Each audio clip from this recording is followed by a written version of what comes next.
आज श्री कृष्ण जन्माष्टमी के पावन पर्व पर पूरे विश्व में निवास करने वाले सनातनी भाई बहनों को श्री कृष्ण जन्माष्टमी की बहुत बहुत शुभकामनाएं। बंधुओं,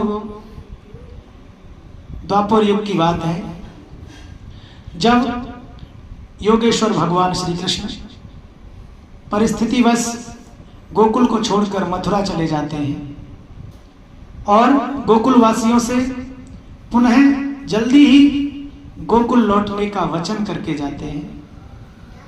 उनको बहुत दिन हो जाते हैं लेकिन वो वापस नहीं आते। उन पर संदेशे जाते हैं गोपियों के, ग्वाल वालों के, यशोदा मैया के, नंद बाबा के कि हम सब बहुत व्याकुल हैं आपके लिए, हम सब बहुत जलते हैं आपके विरह की अग्नि में। तब एक बार श्री कृष्ण अपने मित्र और बड़े भाई उद्धव को गोकुल भेजते हैं ये संदेश लेकर कि जाओ गोपिकाओं से, ग्वाल वालों से मेरा ये संदेश दो कि वो मुझे भूल जाए। आप तो बड़े ज्ञानवान हो, अपने ज्ञान से गोपियों को समझाओ कि वो निराकार ब्रह्म की उपासना ही करें। उद्धव जी गोकुल जाते हैं और गोपियों को सबको समझाते हैं, अरे गोपियों, कृष्ण तो कण कण में विराजमान है, आप जिस कृष्ण को जैसा समझती हैं वैसा नहीं है। वो तो इस गोकुल के वृक्षों की हर लता पर, हर पत्ते पर, हर पत्ते में, यमुना के जल में, मिट्टी के कण कण में विराजमान है, आप उसका ऐसे ही अनुभव कीजिए।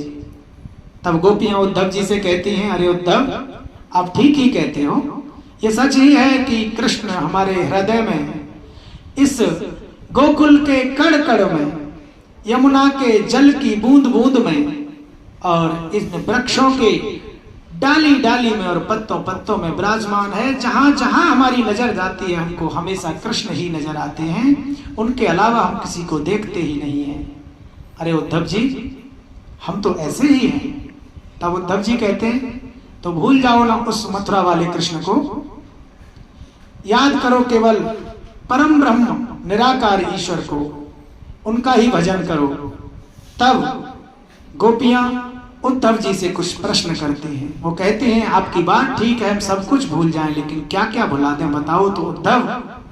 वो कहती हैं, यमुना तट को, वंशी भट्ट को, मन की हट को समझाओगे कैसे,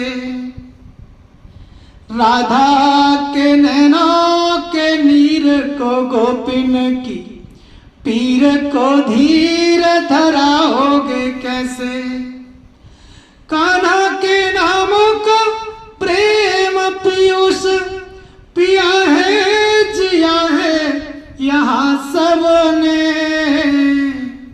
उद्धव ये तो बता दो कि प्रेम के रंग पे ज्ञान का रंग चढ़ाओगे कैसे, उद्धव ये तो बता दो कि प्रेम के रंग पे ज्ञान का रंग चढ़ाओगे कैसे।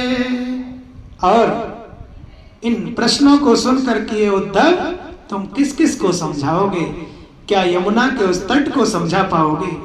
यमुना के उस जल को समझा पाओगे? आखिर किन किन को समझाओगे? हमारी स्मृतियों को कैसे कृष्ण से विस्मृत करोगे?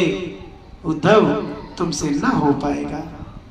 गोपियों की इस इतनी व्यापक भक्ति को देखकर उद्धव जी भी उन गोपियों के प्रति नतमस्तक हो जाते हैं और उनके निराकार ब्रह्म का जो ज्ञान था वो क्षण में नष्ट होकर वो भी उन गोपियों के इस ज्ञान के भक्त बन जाते हैं। और वो कहते हैं, गोपियों, तुम धन्य हो, तुम देवियां हो जो आपको कृष्ण में ऐसी भक्ति है।